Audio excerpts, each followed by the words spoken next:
the most related stuff that I've done like that has been all the WWE stuff. So at a certain point, I would say in the late 2000s, 2008 2012, I did a ton of WWE wrestler theme songs.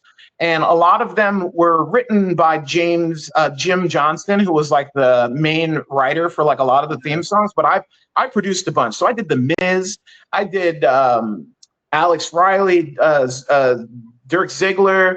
I did there's a bunch of, there was Cody Rhodes' first one, and it was like at least 6 or 7. And I had this one band in Fort Wayne, Indiana that I worked with called Downstate. And they ended up doing Cody Rhodes' current theme song. So they're making a killing off of that song, which they happen to own. But yeah, for a while, I did a bunch of stuff for that. I used to do a lot of music beds for ESPN during the same period of time. I would just do like music cues, they're called. They're just like small snippets, minute long.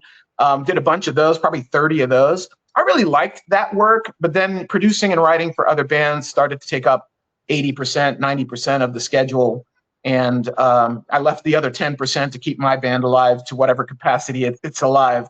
But, you know, now that I've been releasing songs and we're getting some traction again and I'm playing Louder Than Live in September, you know, I'm talking about it a little bit more.